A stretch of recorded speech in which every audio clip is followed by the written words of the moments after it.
Les amis, donc très content de vous retrouver avec mon invité spécial pour ce deuxième épisode, donc Parisien 88. Merci beaucoup d'être venu sur la chaîne. Je te remercie à toi, hein. C'est un grand plaisir et très très content que tu t'aies fait appel à moi, ça me flatte. Ouais, j'ai pensé à toi directement. De base, c'est vrai qu'on avait fait le premier épisode avec Sei, ça avait été vraiment cool, ça a été agréable. Et puis en plus de ça, la communauté a vraiment apprécié, il y a eu pas mal de vues. Donc je me suis dit pourquoi pas en faire du coup une mini-série et pouvoir inviter plusieurs personnes. Donc naturellement, j'ai pensé à toi pour ce deuxième épisode. Et puis, tu sais très bien après ce que j'en pense. Mais voilà, vous avez toujours été, que ce soit toi ou Sei, bienveillant envers moi. Donc c'est naturellement que c'est le deuxième à venir. Du coup, je rappelle quand même le principe. On va juger vos unpopular opinions sur le Paris Saint-Germain. Donc, qui dit unpopular opinion dit opinion impopulaire. Donc, par rapport à tous ceux notamment que j'ai pas sélectionnés, il y en a beaucoup que c'était des opinions que, on va dire, une grande majorité pensait. Exemple, Zlatan est un des plus grands joueurs sous QSI. Bon, on va pas se mentir, tout le monde le pense. Donc forcément, j'ai pas sélectionné ces personnes-là. Et il y a aussi eu également pas mal de doublons. Des débats sur Dembélé, sur Hakimi et Mukiele, etc. Donc, si votre commentaire n'a pas été choisi, c'est normal. C'est parce que quelqu'un d'autre en a parlé, tout simplement. Évidemment, si le principe vous plaît, si la vidéo vous plaît, n'hésitez pas à liker et à me dire en commentaire pour le troisième épisode qui vous aimeriez bien voir sur la chaîne.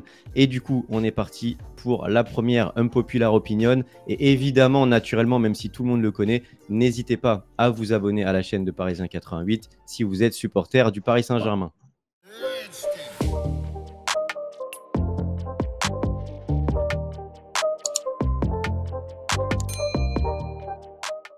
Donc, première unpopular opinion, Cavani est une brêle. Qu'est-ce que t'en penses? Non, c'est abusé, là. Là, faut arrêter. Là. Tu peux pas être une brêle au PSG et avoir été meilleur buteur de l'histoire du club, bon, jusqu'à temps que Kylian le dépasse. Mais non, une brêle, faut arrêter. Il a claqué 200 buts avec le PSG, je crois. Une brêle, parle-moi de, je sais pas, moi, parle-moi de Everton. Tu vois, au bout d'un moment, non, Cavani, une brêle. Faut doser et qu'on puisse reprocher certaines choses à Cavani. Il a beaucoup vendangé. Techniquement, il faisait pas rêver. Ok. Mais de là à dire une brêle, non, c'est trop. Ouais, c'était un exemple parfait des unpopular opinion. Là, on commence parfaitement. Là, oui, là, clairement, c'est abusé. C'est comme tous ceux qui disent que Kylian, il sait faire que du tout droit. Là, Oui. effectivement, une brêle pour un mec qui a été meilleur buteur de l'histoire du PSG pendant un temps. C'est un peu abusé. Il a claqué je sais pas combien de buts avec le Napoli. Enfin voilà, Cavani, ça reste Cavani. Donc non, on est loin d'une brêle, mais au moins ça illustre bien le concept. Et du coup, on va enchaîner directement avec la deuxième. Ok, donc ça va faire débat. Marquinhos est surcoté. Qu'est-ce que tu en penses? S'il n'était pas brésilien, apparemment, il jouerait dans un club de seconde zone. Moi, le problème de Marquinhos, c'est que moi, je l'ai toujours trouvé très, très bon, mis à part là, les 2 dernières saisons, surtout depuis le Real où il est à côté de ses pompes. Et je pense que c'est mentalement qu'il a pris un gros coup. Là, on parle de niveau, on parle pas de son leadership de capitaine, on parle vraiment de son niveau. Je pense que c'est un joueur qui est en perte de confiance. C'est ça son problème. Je pense que c'est mental.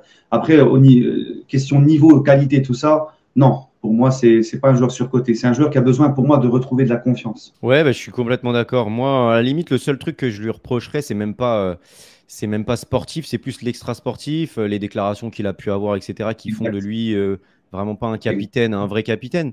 Mais je suis d'accord avec toi par rapport à son niveau sportif. Il y en a trop qui vivent dans l'instant présent. Ils oublient le niveau qu'avait Marquinhos. Il y a quoi? Il y a 3-4 ans, on disait de lui que c'était le meilleur défenseur central du monde avec Van Dijk. Donc, dire qu'il est surcoté, c'est abusé. Par contre, comme tout footballeur, il a le droit d'avoir un passage à vide. Et c'est vrai que ce passage, bon, ça dure depuis, on va dire, 2 ans. Maintenant, il y a un nouvel entraîneur. Il y a aussi une charnière plus solide aussi à côté de lui et tout. Donc, on verra ce que ça va donner. Mais de là à dire qu'il est surcoté, moi, je suis d'accord avec toi, c'est un peu abusé. Après, pour ces déclarations, on m'a aussi beaucoup déçu. Mais là, on parle vraiment de niveau foot, quoi, tu vois. Ouais, on parle du sportif, ouais. Ok, ça marche. Alors, ça va faire débat aussi, je pense. Pour moi, Vitinha peut devenir le maître à jouer du PSG dans quelques années. Écoute, moi, Vitinha, contrairement à beaucoup, moi, j'y crois, Vitinha. C'est un joueur qui, on l'a vu face à Lens, notamment en fin de première mi-temps et la deuxième mi-temps, on l'a vu aussi face à Lyon. C'est un joueur, j'ai l'impression, qui commence un petit peu à se décoincer. L'année dernière, au PSG, on le sentait un peu perdu. Il n'y avait pas de collectif, il n'y avait rien. Tu avais les mecs devant qui ne couraient pas, donc forcément, ça a fait du mal au milieu de terrain. Il avait du mal, mais bon, il n'y avait pas de fond de jeu, il n'y avait pas de collectif, tout ça. Mais un Vitinha dans un collectif fort qui reprend la confiance avec Luis Enrique, qui le met en confiance, tout ça, qui lui fait exploiter son meilleur potentiel, tout ça. Moi, je pense sincèrement que Vitinha, il peut se remettre d'aplomb, il peut se remettre droit, parce qu'il ne faut pas oublier que c'est un joueur qui est techniquement qui est très intéressant. Et on se rappelle de ses débuts au PSG, où justement ça allait bien collectivement. Moi, j'y crois au retour de Vitinha. Eh ben moi, en fait, j'y crois, mais j'y crois pas à la fois. Je suis content parce que, alors déjà, je pense qu'il en fait mentir beaucoup. Son début de saison est vraiment très bon, très intéressant. Et on est en train de retrouver le même Vitinha qu'on avait eu au début l'année dernière, où il était vraiment très bon avec Verratti dans le double pivot. Mais de là à dire, est-ce que ça va devenir le maître à jouer du PSG? C'est vrai que j'ai un peu du mal à l'imaginer. Il y a des joueurs comme ça où je vois vraiment une grande carrière, où je les vois vraiment devenir des maestros.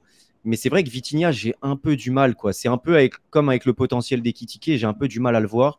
Et Vitinha, je pense que, alors déjà, son début de saison est très bon, et je pense que s'il continue comme ça en confiance, etc., il va faire une très bonne saison.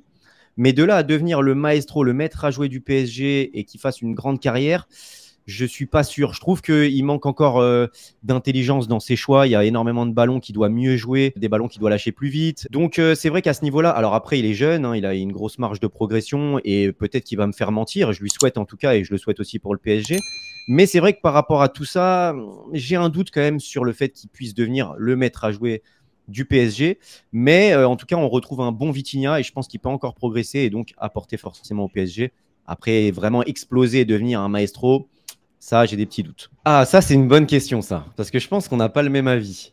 Alors, je pense que quitter le parc... Bon, on va s'arrêter au début, parce que le reste, c'est des trucs qu'on connaît. Mais en gros, je pense que quitter le parc peut qu'être bénéfique pour le futur du club. Au même titre que le centre d'entraînement, etc. Le problème, c'est qu'il y a des questions où les réponses, ça doivent être longues, parce qu'il faut argumenter, tu vois. En fait, moi, je suis attaché au Parc des Princes comme tout supporter du Paris Saint-Germain, donc forcément, j'aimerais bien évidemment qu'on reste au parc. Maintenant, le PSG, on le voit, le Paris Saint-Germain, le Parc des Princes, c'est même pas 50 000 places. On n'est même pas le plus grand stade en France. Il y en a d'autres qui sont devant nous en termes de capacité. Et on est pourtant le plus grand club français. Et on est le club français qui, au niveau de l'échelle sur l'international qui a le plus explosé. Donc, beaucoup de clubs ont fait le pas de changer de stade, de construire leur propre stade pour pouvoir continuer à grandir. Et je pense que le PSG a besoin d'avoir un stade plus grand. Et moi, mon avis à moi, c'est que si vraiment il n'y a aucune possibilité avec le parc, ben moi, je serais d'avis qu'il faut, pour continuer l'expansion du Paris Saint-Germain et manger à la table des plus grands, faire comme les autres, ben, de suivre le mouvement et on n'aura pas le choix. Mais encore une fois, si ça pouvait se faire avec le parc, agrandir le parc, c'est la meilleure solution. Après, si ça ne se fait pas, au bout d'un moment, on ne pourra pas rester comme ça pour moi. Ok, eh ben, au final, ouais, on est d'accord. Moi, je suis d'accord avec toi. Ah, Idéalement, agrandir le parc et rester au parc, ce serait la meilleure chose. c'est ça. Mais dans le cas où c'est pas possible, dans le cas où on pourrait agrandir que très peu de place, ou alors bah, que la mairie nous fait yèche depuis maintenant un bon bout de temps, je pense que oui, ce serait une bonne chose de changer de stade, d'avoir un stade plus grand, d'avoir un stade qui nous appartient. Et puis comme je dis souvent, bah, le passé restera ancré dans les têtes de tout le monde. On n'oubliera pas notre histoire, on n'oubliera pas le Parc des Princes. Mais il y a énormément de grands clubs et des monuments qui ont changé de stade, qui vont même changer de stade. Je pense au Milan et à l'Inter notamment, pour plus récemment. Et il y en a d'autres par le passé. Donc voilà, on n'oublie pas, Arsenal n'oublie pas Highbury. Les supporters ont eu du mal au début, mais petit à petit, c'est comme ça, c'est la vie d'un club, c'est la vie, ça change. Comme quand nous, on change d'appartement, même si on tient notre appartement, bah, derrière, on va en prendre un plus grand ou une belle maison. Et on n'oublie pas les souvenirs qu'on a vécus dans l'ancienne, tout simplement. Pour faire un petit parallèle, c'est exactement pareil avec le Camp des Loges. C'est notre centre d'entraînement historique. Ça nous a fait tous un petit peu mal au cœur de nous voir partir, mais là, on est tous ravis de voir comment c'est une dinguerie le centre d'entraînement à Poissy. Même Luis Enrique, il en fait des éloges et tout. Au niveau de pour attirer les joueurs, on dit souvent les joueurs, ils visitent les installations et tout. Au niveau pour recruter des joueurs, le centre de Poissy, c'est une dinguerie. Au niveau aussi de pouvoir mieux travailler. Tu vois, Luis Enrique, il a dit là, je suis dans un endroit où je peux vraiment bien travailler. Voilà, c'est toujours mieux que les préfabriqués du Camp des Loges. Et pourtant, on y était attaché. Et on se rend compte que finalement, ben voilà, on est tous quand même contents de ce nouveau centre d'entraînement. Et c'est comme ça, il faut que le club grandisse. Ouais, c'est vrai, bah, c'est vrai. T'emmènes un gamin visiter les installations, un petit espoir de 15 piges qui voit ça, il est émerveillé, il aura envie de venir ici, forcément. Alors après, il y en a qui vont dire, bah oui, mais justement, t'emmènes un petit au Parc des Princes, c'est mythique, c'est vrai, c'est vrai. Mais quand tu auras un plus beau stade aussi, un plus grand stade, ça peut être impressionnant aussi et ça peut lui donner envie de venir jouer dans ton club aussi. Donc ouais, bah, on est d'accord là-dessus, ça marche. On passe à la prochaine. Ça c'est pour toi ça. Alors, Ah, oula. pour moi, je dis bien pour moi, le CUP ne connaît absolument rien au football.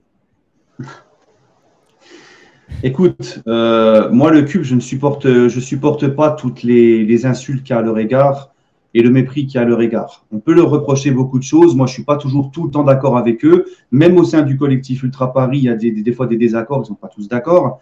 Mais tu vois, quand je vois le communiqué du collectif Ultra Paris en fin de saison dernière, quand ils demandent des joueurs qui arrivent, qui demandent que le PSG arrête avec les joueurs qui viennent pour se remplir le portefeuille, qui viennent en se croyant au-dessus du club, le ticket de place au Parc des Princes, hein, beaucoup de choses, tu vois, les footix qui viennent au parc, tout ça. Moi, en tant que supporter du PSG depuis 1994, je me retrouve entièrement dans leur discours. Voilà, ils ont des valeurs institutions, des valeurs clubs, on ne peut pas leur reprocher. Après, on peut aussi discuter sur la manière de faire, comme par exemple insulter les mamans des joueurs. Moi, c'est pas ma cam, j'aime pas ces choses-là. Même si ça se fait un peu dans tous les stades, c'est pas une raison. Moi, c'est la même chose. Voilà, c'est des petits désaccords comme ça. Mais sinon, il faut pas oublier tout ce qu'ils font pour que les respects d'institutions au PSG, enfin que le PSG se fasse respecter. Il faut pas oublier aussi tout ce qu'ils font comme travail. C'est du temps sur leur famille, du temps, c'est de l'argent, c'est du temps pris sur leur famille de faire les tifos, de faire les déplacements, de venir représenter le PSG Paris dans l'Europe entière. On est là souvent à mettre des vidéos, regarder l'ambiance qu'ils ont mis à Dortmund en 2020, regarder l'ambiance qu'ils ont mis à Anfield. Il faut pas, non, en fait, il faut être dans un juste milieu. On n'est pas là pour être toujours d'accord avec eux. Hein, quand il y a des choses où on est dans des désaccords avec eux, on le dit, mais le respect, il faut les respecter. Surtout quand toi, tu es un gars qui ne fait pas ce que eux font. Tu vois, en termes d'investissement pour poursuivre, encourager le PSG partout dans le monde. Il faut avoir pour moi un juste milieu. Quand je vois les insultes et le mépris qu'il y a à leur égard, moi je trouve ça un peu dépassé parce que eux, leur intention, c'est quoi? C'est de faire respecter l'institution PSG, son histoire et comment tu peux leur reprocher ça en fait. Voilà. Moi, je suis assez d'accord. Après, moi, le souci que j'ai, c'est justement, tu parlais de respect et moi, je suis totalement d'accord là-dessus. Mais c'est vrai que par rapport, alors encore une fois, c'est pas une généralité, mais je trouve qu'il y a aussi parfois souvent des membres du CUP qui peuvent être justement un peu méprisants par rapport à certains autres supporters qui ne bougent pas ou voilà, qui ne font pas ce qu'ils font. Et voilà, bon, bah, après, on peut pas tous le faire, on n'a pas tous le temps ou même la volonté, tout simplement. On supporte aussi différemment, mais c'est vrai qu'il y en a des fois qui sont un peu méprisants. Après, ça va dans les deux sens. Et pour rejoindre après ce que tu disais, c'est que bah, moi, je suis souvent, c'est bizarre, mais je suis très souvent d'accord avec le fond, mais peu souvent avec la forme. Parce que les valeurs qui donnent, qui veulent faire respecter, etc., moi, je suis 100% d'accord. C'est l'institution avant tout, le club avant tout, etc. Et je partage les mêmes valeurs.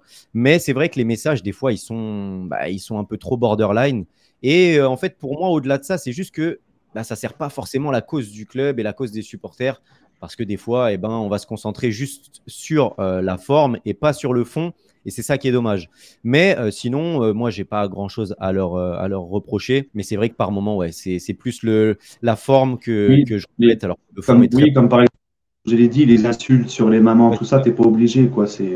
Voilà, quoi. Et puis sur le fait qu'ils connaissent rien au football, pour moi, c'est vrai et c'est faux. Je pense que, comme partout, je pense qu'il y a une partie qui est là simplement pour encourager le Paris Saint-Germain, qui aime le Paris Saint-Germain, qui connaît son histoire par cœur et qui a vraiment que d'intérêt pour le Paris Saint-Germain et qui ne regarde pas forcément le football à côté. Et tu en as d'autres bah, qui sont des vrais passionnés de football, de la Ligue 1, etc.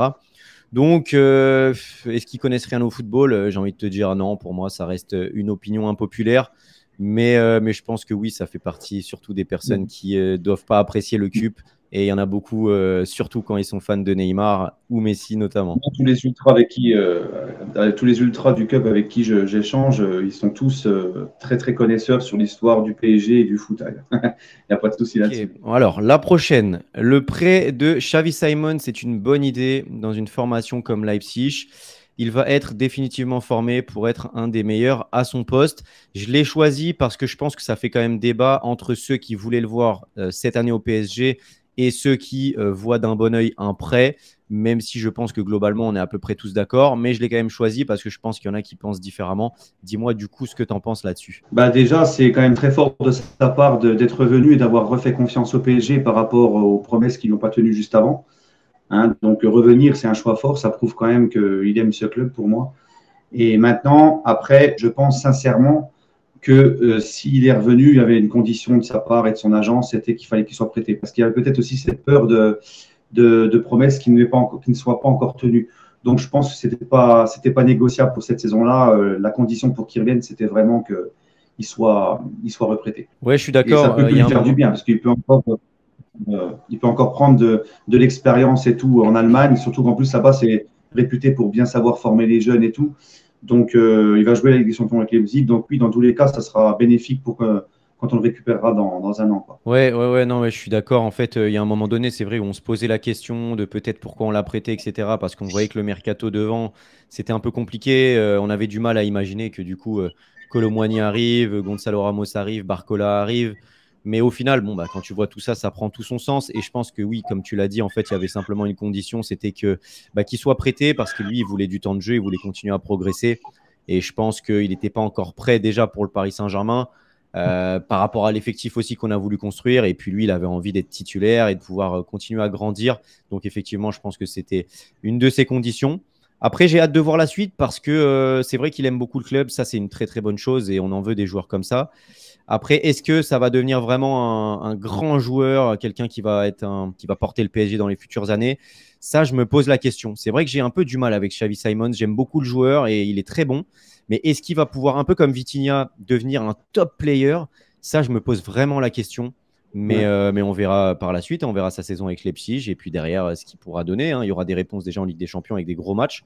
Mais j'ai hâte de voir parce que vraiment, ouais, je me pose vraiment la question sur Xavi Simons. J'ai des petits doutes. Alors, celle-là, elle est belle, celle-là.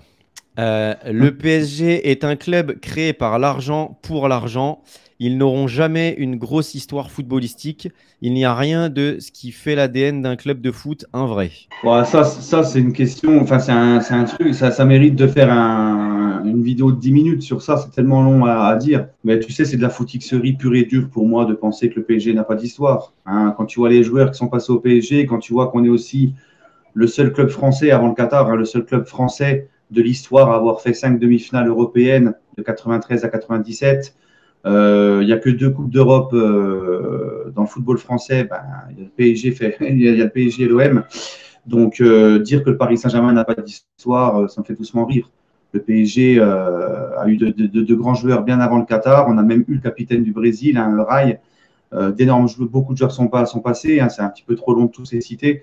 Ça, c'est tout simplement un mec qui ne connaît absolument pas l'histoire du PSG. Alors, c'est vrai que le PSG a été créé dans le but d'en faire un club business, hein, le gang des chemises roses, tout ça, c'était bling bling, c'était tout ça.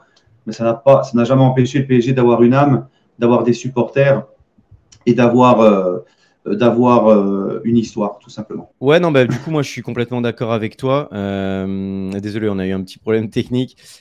Du coup, moi, en fait, je trouve qu'il y a sa réponse un peu dans sa phrase un peu de rageux, on va dire. C'est que c'est un club créé par l'argent pour l'argent. Bah, c'est un peu ça, en fait, l'ADN dont il parle. C'est le PSG, c'est les paillettes. Ça a toujours été ça. Les strass et les paillettes, les grands joueurs, les fiascos, les polémiques, les Coupes d'Europe. N'en déplaise à certains, on a une Coupe d'Europe. Et comme tu l'as dit, on a fait 5 demi-finales d'affilée. On a une finale de Ligue des Champions aussi. On a quelques demi-finales là récemment, enfin une, oui, 2 du coup. Donc ouais, non, ça a toujours été ça, en fait. C'est l'ADN du PSG. Et même avant QSI, il y a une grande histoire au PSG. Il y a des trophées. Parce que mine de rien, en 30 ou 40 ans, à un moment donné, on était pas loin d'être le club le plus titré.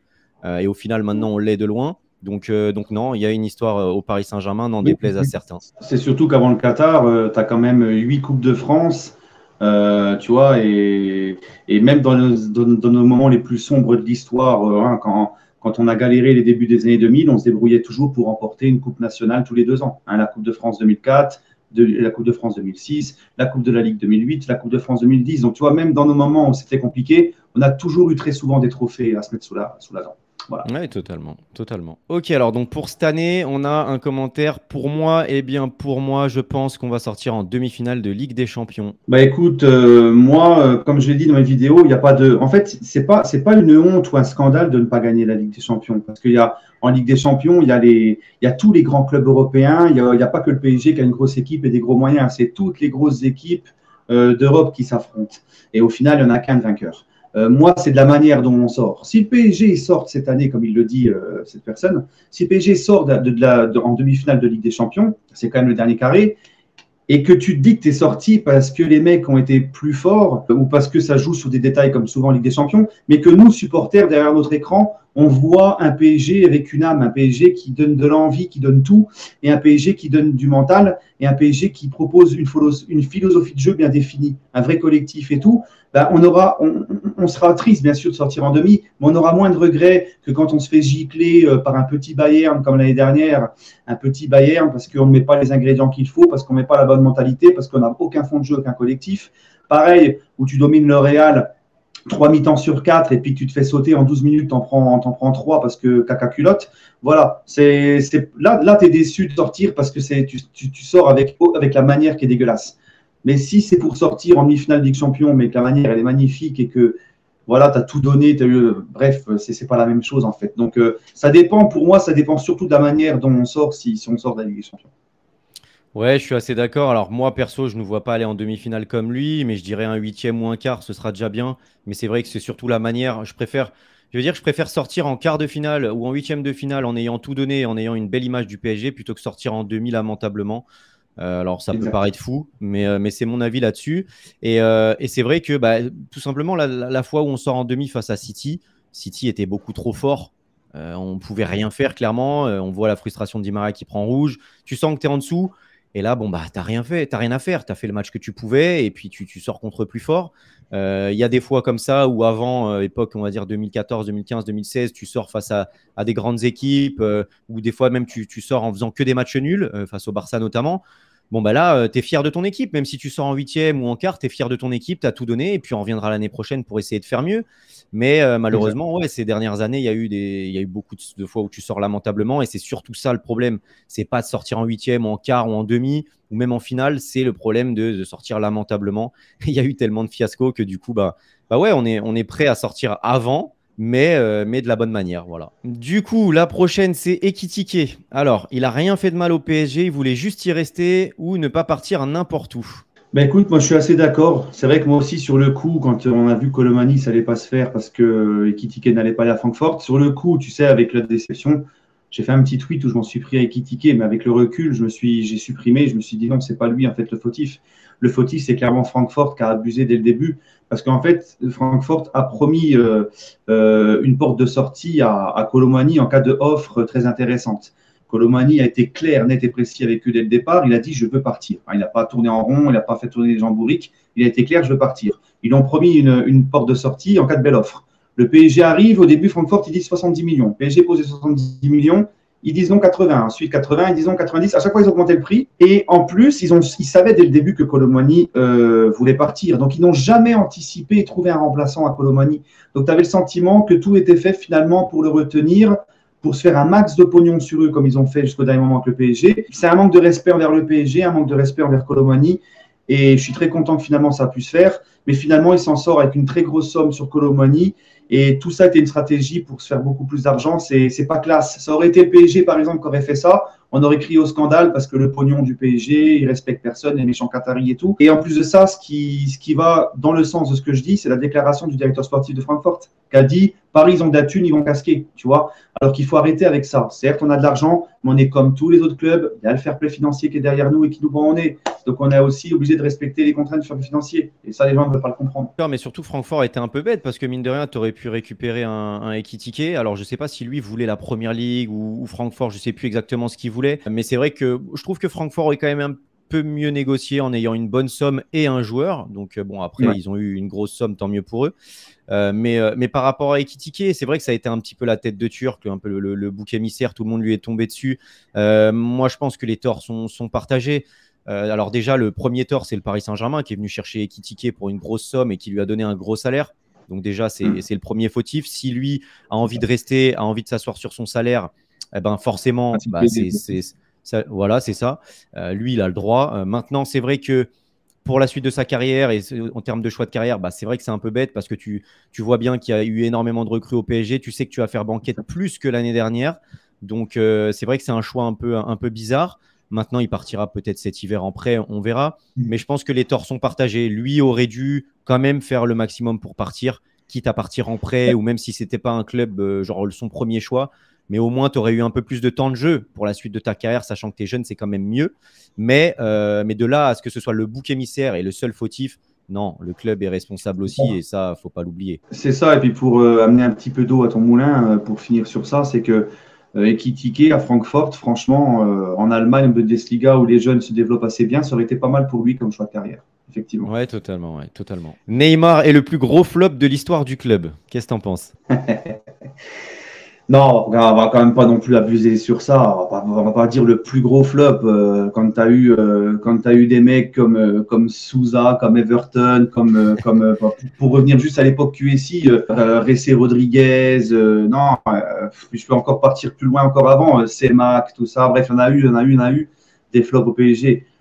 Neymar a quand même marqué beaucoup de buts, beaucoup de passes décisives. Le problème de Neymar, et moi c'est ça aussi c'est ça que je lui reproche. Moi c'est pas son talent, c'est pas. Il a fait des gros matchs avec le PSG. Moi ce que je lui ai toujours reproché à Neymar, c'est de s'être cru toujours supérieur au club, d'avoir pissé beaucoup de fois sur le club, sur les supporters, d'avoir une hygiène de vie dégueulasse, déplorable. On n'invente rien. Il n'y a qu'à juste regarder ses stories Instagram à 2h du mat devant la télé-réalité ou un tournoi de poker, devant des bouteilles de rouge, alors que tu as entraînement à 11h. Un gars qui, on sait, a eu son problème de cheville, a toujours été fragile à sa cheville et qui n'a jamais eu l'hygiène de vie adéquate pour faire attention à tout ça. Tu vois, lui devrait plus encore que les autres faire attention parce qu'il est fragile à sa cheville, etc.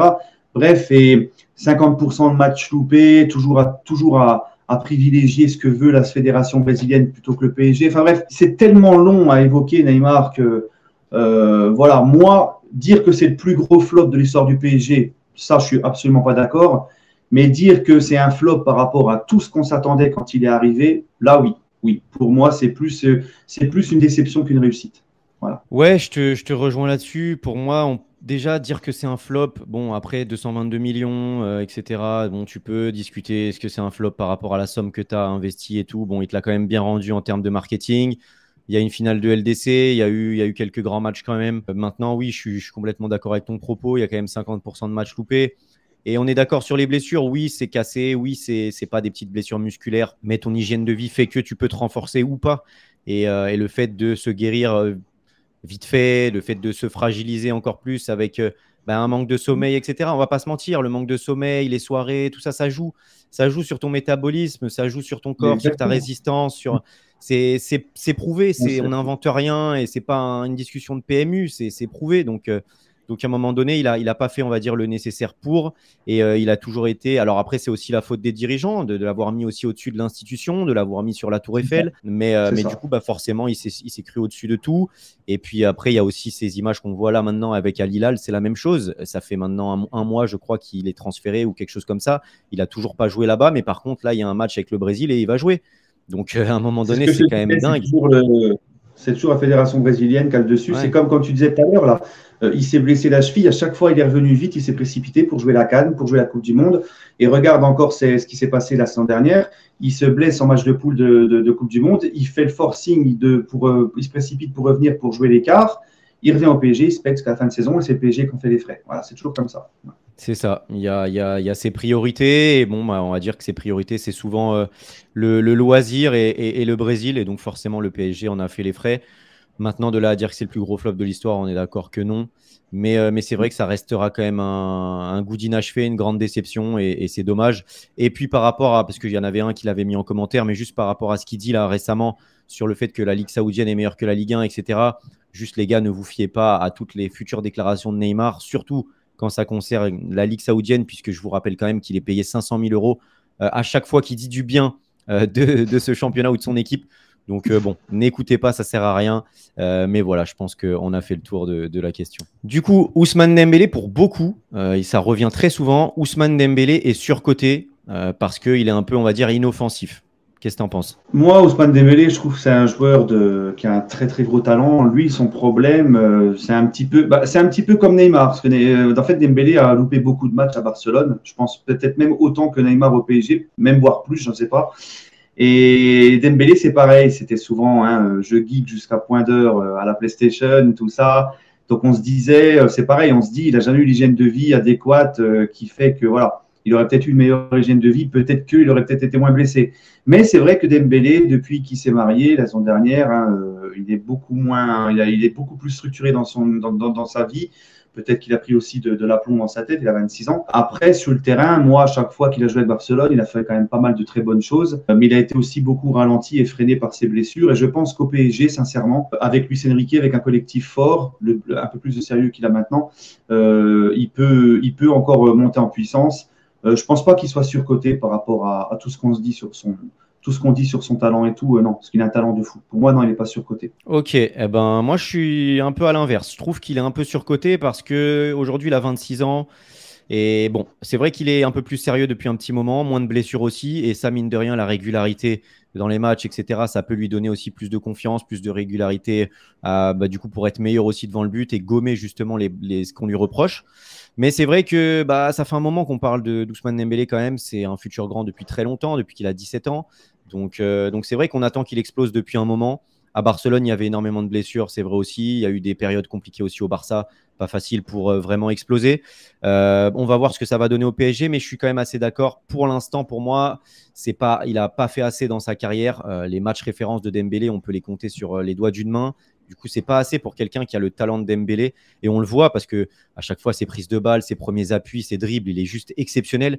Et sincèrement, s'il avait ne serait-ce que 50% de plus dans sa finition, juste une meilleure finition, un tout petit peu plus, ou des meilleurs choix concernant par exemple ses passes, mais il serait déjà tellement meilleur dans ses stats, alors qu'on demande juste un peu plus. Alors si en plus il était un peu plus chirurgical, franchement il serait monstrueux. Donc c'est ce qu'on va espérer au Paris Saint-Germain tout simplement, mais je suis assez d'accord avec toi sur le fait que je pense que s'il y a plus de sérieux et surtout plus de régularité avec moins de blessures, je pense qu'il peut gommer tout ça et devenir un vrai cador. En tout cas, on l'espère parce que même Ousmane Dembélé, ça reste un joueur qu'on adore tous. Quand tu vois les vidéos du PSG, tu sais, à l'entraînement, les best-of et tout, bon, c'est toujours kiffant, ou même en équipe de France, c'est kiffant de voir Ousmane Dembélé. Je pense que même dans un vestiaire, c'est important. Donc, on va espérer. Mais c'est vrai que moi, pour l'instant, je reste encore sur ma faim pour la carrière de Dembélé. En gros, c'est souvent revenu, et je vous mets un petit exemple juste en dessous. Hakimi est un peu surcoté, et en gros, surtout, Mukiele pourrait ou mériterait de prendre sa place au PSG. Pour l'instant, Hakimi, selon certains, selon beaucoup, c'est pas assez suffisant ce qu'il fait avec le PSG. Et surtout, il y a un Hakimi avec le Maroc et un Hakimi avec le PSG. Qu'est-ce que tu en penses? Bah écoute, moi comme tu le sais, Lewis, j'aime beaucoup l'équipe du Maroc parce que c'est mon deuxième pays, donc Hakimi j'aime beaucoup, mais ça m'empêche pas d'être objectif avec Hakimi. Tu vois, je suis pas dans le délire de les mecs qui défendent coûte que coûte un gars parce qu'il est du même patelin qu'eux ou du même coin ou de la même origine, etc. Moi, Hakimi, j'en attendais beaucoup plus quand il arrive au PSG. Et moi, je suis déçu de son rendement. Je trouve que Hakimi au PSG, il contrôle, il passe en retrait. Il contrôle, il passe en retrait. On dirait qu'il essaie plus de déborder, de faire de différence sur son côté. Il fait très peu de centre par rapport à avant. Après, il faut dire aussi que Hakimi, l'année dernière, dans le système de jeu et le non collectif qu'il y avait avec Galtier, c'était pas le mettre en valeur. Je pense qu'il était pas bien dans ce système-là avec certains coéquipiers qui très souvent le boycottaient parce que leur jeu, comme dit Maria ou Messi, c'était souvent de revenir repiquer dans l'axe plutôt que de se servir du latéral. Là, je le trouve un petit peu mieux quand même avec Luis Enrique depuis un certain temps. Il a l'air d'être un petit peu mieux.